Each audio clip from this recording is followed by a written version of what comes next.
හරි එවෝප් එකෙන් ගෙන ඉතින් මේක එවෝපෙන් ගෙන පලවෙනි වීඩියෝ එක ඉතින් පලනිටයක් කවුල්ලෙන්න්න පුළුවන් මොකද අවුරුදු ගානකින්ම වීඩියක් කරන්නේ අද අපි කතාරන්න යන්නේ වෙබ්සයිට මුලින්නම් හදන්න ඕනි විතිහ සහ ඇයි හොඩ වෙබ්සයිටක් ඕනි වෙන්න කියලා ඉතින් මනිකන් ටයිප් කරන්න මේ ගත්තා පලවිඩම් බලම අපි ඇයි හොඩ වෙබ්සයිටක් ඕනි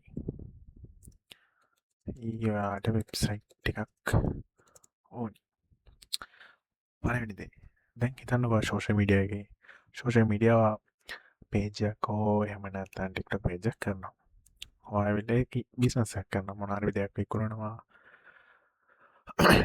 අන්නේ විකුණ දේ මිනිස්සුන්ට දැන්වාට හැමලා වටසපේට වෙන රිප්ලය එක වෙනවා දැවත් සබයි කැටලොක එක තියෙනවා හරි ඒවට වටසපෙන් හැමලා බිස්නසක දුවන්න වැනි අන්න ඒවගේ කෙනෙට තමයි වෙබ්සයිට කෝඩියන්නේ එතකොට වාසි තමයි වෙබ්සයිටෙන් වාට ගිල්ලා ඕඩස් කරන්න ඕඩස් දාන්න පුළුවන් කස්ටමට ඕඩස් දාන්න පුළුවන් ඕඩස් අයිට පස්සේ යාට ඕඩස් තත්ති බලන්න පුළුවන් වාගේ පැත්ත ලේසිදේ ඕඩස් කවද කවද දාන්නේ කවද කවද පේමට කරලා තින්න වට පේමට ගේට එකක් දැම්මොත්තමත් ලෙසි වෙන ඉතින් ඔන්නක තමයි වෙබ්සයිටක් ඕනි වෙන්නේ ඇයිද කියන එක හැරිතේ ඊළඟට බලමු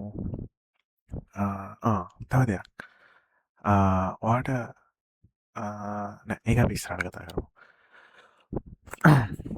ඉතින් වෙබ්සයිට් හදාගන්න ප්‍රධානකම තුනක් තියෙනවා එකත් තමයි වයිප් කෝඩික් ම හොම සය එකත්දාගෙන යන්න වයිප් කෝඩිං කියන්නේ තියෙනවා දැන් එක පලටෆෝම්ස් තියෙන අලුතෙන් ඒ වෙල්ල තියෙන උදාහරණයක් විදියට මෙන්න මේ වගේ කෝඩ් බේස්ම එකන්නේ සම්පූර්ණ ප්‍රෝග්‍රම් පත්තට වැඩි වුණේවත් තියෙන නැත්තම චැට් GPT ජෙමිනි වගේවත් සෑහෙන්න තියෙනවා ඊට අමතරව තමයි වඩ පුළුවන් වික්ස් වර්ඩ්ප්‍රෙස් ෆ්‍රේම මාට මේ කියන්න වික්ස් වගේ සයිට් ඇත්ගත්තුව වික්ස විල්ලාවටත් කරන්න තියන්නේ මෙලක ටෙම්පලෙට්ස් තින වෙන වෙනවා පොඩ්ඩකින්න බන්න එක රෙකෝඩ්නද කියලා රෙකෝඩ්නවා ඉතින් වික්ස් ලගේ තියෙන්නේ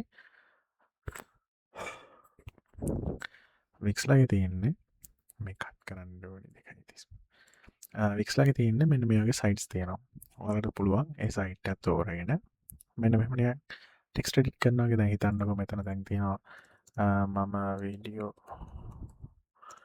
කරනවා කියලා දැන්නික මේ වගේ මේ වාක්‍ය ගන්නකො ඒක මෙන්න මේක කියලා හිතන්නක මේකවාට කියලා වෙනස් කරන්න පුළුවන් මොකක්ද මම සින්දුවක්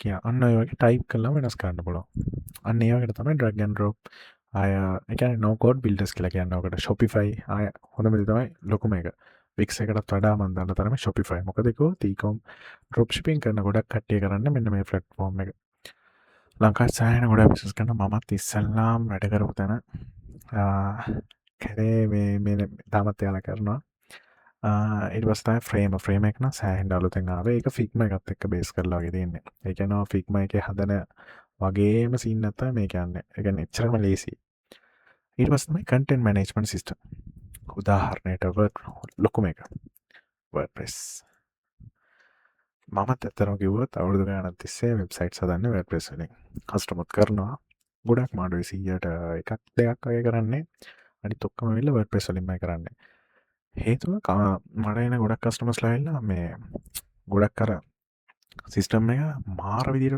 ෆස්ටෙන් නොන් නැති එකැනෙ බිස්නස් එක ලොකු ලෙවල් එක් තියෙන ඇතිදලා තියෙනවා ඒත් අරයාලට මේ මැනේජ්මන්ට් එක ලේසිවෙන්ඩ වර්පෙස් තෝරගත්ත මොකද යාලගේ අර පරණ එයාලගේ පරණ බිස්නස දුල දින වේට්පෙස් පටෆෝර්ම් එක උඩ එතකට යාලා ඉල්ලු එත් ඒක ගොමර යන්නේ සින්න එක්ක ප්‍රෙස් තමයි මම අවුරුදු දැන් පක් ඔහයක් වගේ හරි වර්පෙස් කියන්නේ PHP බේස් එක හැතුන එක ගන්න PHPෙන්ත වැපෙස් හදලා තින්නේ ඉතින් ගොඩක් කට්ටි කියන දත්තයි වර්පෙස් ගත්තම සිකරුට අඩුව කියන සෑහෙන්ට හරි සිකරුට අඩුව තමයි අඩුව ගැන PHPල්ට ටැක්න ලෙසි හැබැයි ඒත් එක්කම දැන් ගොඩෝක ගොඩක් සයිටස් තියෙනවා මේ පෙස් වලින් දුවන මට සල්ලව කියන්න කොමෙන්න්න මේ කතා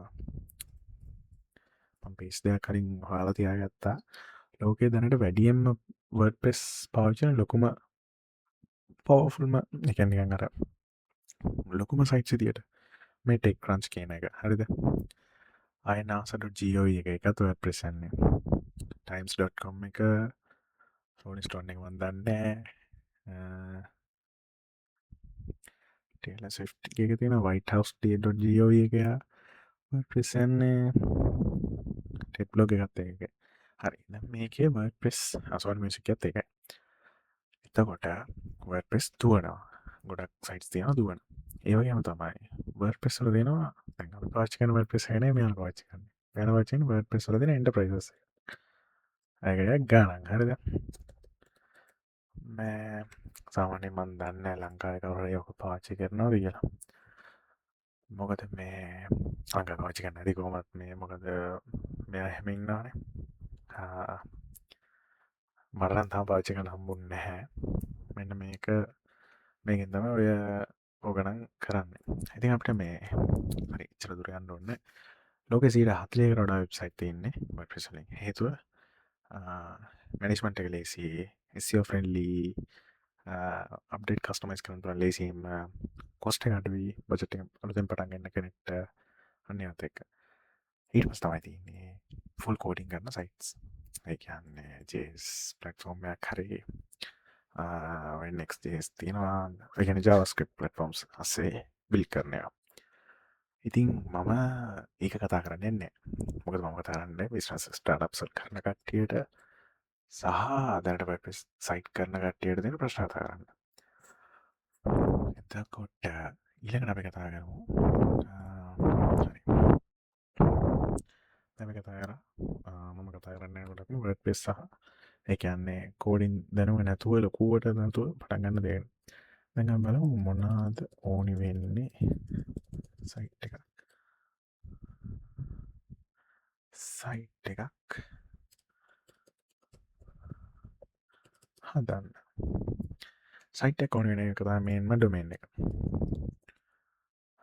ඔයාට පුළුවන් .com ගන්න .lk ගන්න එහෙම නැත්නම් ඩොමේන්ස් තියෙන ඕන තරම්. අපි නිකන් ගිහලා බලමු domain.com එකේ. මේකෙන් ගිහලා දැන් ඔයා හිතන්නකෝ මගේ නම මොකක්ද? කසුන් කියන ඩොමේන් එක නේද? හරි කසුන් කියන කොත්තු කඩයක්. නෑ. කසුන් බුක්ෂොප් කියලා දාමුකෝ. මම මේ සරලව ගත්තේ යන්නේ. හරි කසුන් බුක්ෂොප් මෙන්න shop.shop domain එක තියෙනවා .book domain එක තියෙනවා .buy එක තියෙනවා .store එක නෑ කවුරු කසුන් .store එක නෑ .lk තියෙනවා .io තියෙනවා .org මම එක එක ගණන් සාමාන්‍යයෙන් .com එක තමයි top domains අතර තියෙන domain එක. කියන්නේ මේක global domain එක. commercial domain එක. ඊට පස්සේ තියෙන එක තමයි net එක. .net .org ඔය තුන තමයි SEO වලට ගොඩක්ම සපෝටිව් ලේසි. මං කියන අනිත් ඒවා බෑ නෙවෙයි. පුළුවන්. හැබැයි .com.net.org ලේසි කියලා තියෙනවා. මම අත් දෙකේමින් ඒක කරන්නේ. මං අනිත් ඒවා ගොඩක් කරන්න නැහැ. ඊට පස්සේ අපිට ඕන වෙනවා හොස්ටින් එකක්. සාමාන්‍යයෙන් ඔයා ස්ටාර්ට්අප් එකක් කරනවා කෙනෙක් නම් ලේසිම වැඩේ තමයි ෂෙයාර්ඩ් හොස්ටින් එකක් ගන්න එක. ඩොමේන්ස් වල කතා කරමුකෝ. .com ඩොමේන් එකක් වඩ ගන්න පුළුවන් $10ක් 14ක් ඇතුළත. එක එක මේවට වෙනස් වෙනවා. ඊට අඩුවට ගන්න යන්න එපා. රිනියුවල් එක වැඩි වෙන්න පුළුවන් ඊළඟ අවුරුද්දේ. නෑ මේ ඔෆර්ස් එහෙම තියෙන ඊළඟ අවුරුද්දේ 10 වෙන ඒවා නම් ඕකේ. ඒක ෂෙයාර්ඩ් හොස්ටින් නැත්නම් මම කියන්නේ ස්ටාර්ට්අප් එකක් කරන එක නෙමෙයි. බජට් එක හොඳට තියෙනවා නම් ඔයාලට ඕකේ නම් VPS එකක් ගන්න කිසිම ප්‍රශ්නයක් නෑ. මොකද මේ සමහර කලන්ලා ඉන්න AWS එකක් ගන්නවා ටෙම්පරරි එයාලගේ සයිට් එක බිල්ඩ් කරද්දී මොකද එයාලගේ ලොකු WordPress හදුවත් ලොකුවට කරන සයිට් එකක් දැන් WordPress වලින් කරන එකක් තියෙනවා කොච්චර වෙලා කියලා නැත්තම් වෙන 10ක් කියලා කොකෝ බ්ලොක්ලා මම ආසම ප්ලගින් සෙට් එකක් හදන කම්පැනි එකක් මේ ඒ කියන්නේ මෙයාලගේ හදන ප්ලගින්ස් තියෙනවනේ ඒ ප්ලගින්ස් මේ සෑහෙන කස්ටමයිස් කරන්න පුළුවන් ඔයාට ඒ කියන්නේ මේවා කරලා ලොකු සිස්ටම්ස් ගන්න පුළුවන් දැන් මම මේකෙන් ගහපු ලොකුම සිස්ටම් එක තමයි booking.com වගේ සයිට් එකක් ගහලා තියෙනවා ඊට පස්සේ classified site එකක් ගහලා තියෙනවා තීම්ස් ගන්නවට වඩා ඒ කියන්නේ තීම්ස් වෙනම ගන්නවට වඩා අපිට පුළුවන් මේ ජෙට් එන්ජින් එකයි මෙතන ජෙට් ස්මාර්ට් ෆිල්ටර් එක ජෙට් සර්ච් එක ඕනෙත් නැහැ. ජෙට් ස්මාර්ට් ෆිල්ටර් එකයි ජෙට් එන්ජින් එකයි ජෙට් වූ බිල්ඩ් එක ඕනෙත් නැහැ. ජෙට් වූකමස් එකයි දාලා ක්ලැසිෆයිඩ් එකක් ගහන්න. ඒක ප්ලගින්ස් 4-5කින් ගහලා ඉවර කරන්න පුළුවන්. Sand fast. මේ කස්ටම් කෝඩින් එකට වඩා ස්ලෝ. නමුත් අපි තීම් එකක් දාලා ගහනවට වඩා සෑන්ඩ් ෆාස්ට්. අනිත් එක මේ ස්පීඩ් එක මැනේජ් කරන්න මේ කැසට් එක මැනේජ් කරන්න ඕනේ ගන්න. එතකොට ස්පීඩ් එක ඒ තරම් අවුලක් වෙන්නේ නැහැ. හරි ඔන්න WordPress ගැන වැඩියෙන් කියුණා. මම මේ කරන්න වෙන දෙයක්. හරි කමක් නැහැ. කොහොම හරි අපි නෑ අපි මෙහෙම කරමු. වීඩියෝ එකට හෑන්ඩ් මේ වුණා. දැන් බලමු මම කරපු සයිට් එක. හරි. මේක WordPress තුවන්නේ. අපි නිකන් ගමු මෙයා එක. මේකත් ගමු. මේ සයිට් දෙකම දුවන්නේ. මේකේ සිස්ටම් දෙකක් දුවනවා. ඒ කියන්නේ එකක් WooCommerce සිස්ටම් එකක් දුවනවා. ඒ කියන්නේ shop එකක් දුවනවා. ඊට අමතරව මේක LMS සිස්ටම් එකක් තියෙනවා. LMS කියන්නේ learning management system. ඔය ක්ලාස් සීන් එක. කියන්නේ මේ courses තියෙනවා. courses buy කරන්න පුළුවන්. දැනටත් මම courses විකුණනවා සහ මේක management එක මම කරන්නේ. එතකොට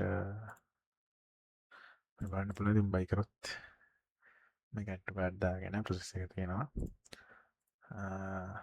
store එකක් තියෙනවා මේකේ. මේකට ගොඩාක් අඩු මේ ප්ලගින්ස් ගාන මම සාමාන්‍යයෙන් හදන ඒවා කරන්නේ ප්ලගින්ස් ගාන පුළුවන් තරම් අඩු කරනවා. හේතුව මේ මගේ අපිට ක්ලීන් නැති වෙනවද සිකියුරිටි එතකොට හදන්න ලේසි. මේක මේ translate API එක කියන්නේ Google Translate API එකත් එක්ක තියෙන ප්ලගින් එකක් කියන්නේ. මේක ඇවිල්ලා තනි හෝම් පේජ් එක ගහපුවා. මෙයාගේ ඉතින් නෝකයි හරි.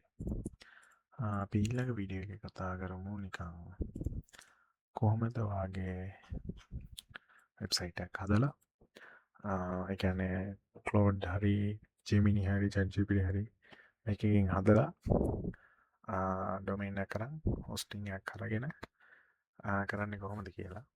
බලමු පළවෙනි වීඩියෝ එක අවුල් වෙන්නේ නැති. දෙවෙනි වීඩියෝ එක සෙට් වෙමු. Thank you.